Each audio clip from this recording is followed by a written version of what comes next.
आज आपण बनवणार आहोत एकदम झणझणीत आणि टेस्टी अशी दोडक्याची भाजी. नाक मुरडणारे सुद्धा ही आवडीने खातील अशी भाजी आहे. जर तुम्ही ही रेसिपी ह्या पद्धतीने एकदा ट्राय केलात तर. सर्वप्रथम दोडक्याची साल काढून त्याचे 4 मोठे तुकडे करून घ्यायचे. प्रत्येक तुकड्यामध्ये 2 चिरा द्यायच्या, जेणेकरून त्यामध्ये मसाला आपल्याला भरता येईल, जशी आपण भरली वांगी करतो तसंच. त्यावर थोडंसं मीठ टाकायचं आणि 10 मिनिटांसाठी साईडला ठेवूया. तोपर्यंत इथे मिक्सर जारमध्ये आलं, ठेचलेला लसूण किंवा लसणाच्या पाकळ्या घेऊ शकता, किसलेलं कच्चं खोबरं, कोथिंबीरीच्या काड्या वापरलेल्या आहेत मी इथे. चवीपुरतं मीठ घालायचे आणि अर्धा चमचा जिरे ऍड करायचे.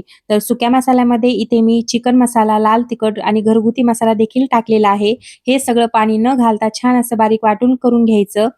आता तयार वाटण एका प्लेटमध्ये काढून घेऊया. त्यामध्ये अर्धी वाटी मोठ्या दाण्याचं कूट वापरलेलं आहे. 1 चमचा धने पावडर घालून छान असं मिक्स करून घ्यायचं.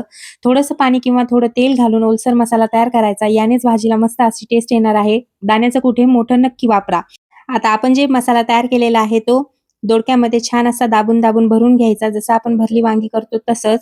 आणि थोडासा मसाला शिल्लक ठेवायचा, याचा आपल्याला पुढे वापर करायचा आहे. आता इकडे कढईमध्ये थोडंसं तेल गरम करून मोहरी जिरे टाकून छान अशी फोडणी करून घ्यायची आणि भरलेले दोडक्याचे तुकडे घालून 2 मिनिटं परतून छान अशी 2 मिनिटांसाठी वाफ काढून घ्यायची.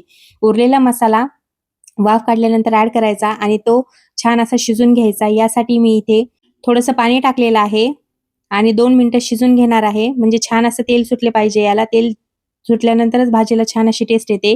आता भाजी शिजवताना लक्षात ठेवायचं, गरम पाणीच वापरायचं, याने खूप छान अशी टेस्ट येते. इथे मी 1 ग्लास गरम पाण्याचा वापर केलेला आहे. तुम्ही तुमच्या आवडीनुसार कमी जास्त करू शकता. मी भाजी थोडी सरबरीत ठेवलेली आहे. मसाला छान तेल सुटेपर्यंत परतून घेतल्यानंतर पाणी ऍड केलं मी. साधारण ते 5 ते 6 मिनिटं लो फ्लेमवरती शिजून घेतली. बस, अगदी सोपी रेसिपी आहे. एकदा नक्की ट्राय करून बघा. मस्त टेस्टी झणझणीत अशी भरलेली दोडक्याची भाजी तयार आहे. रेसिपी आवडली असेल तर सबस्क्राईब, लाईक, शेअर नक्की करा. भेटूया नेक्स्ट रेसिपीमध्ये.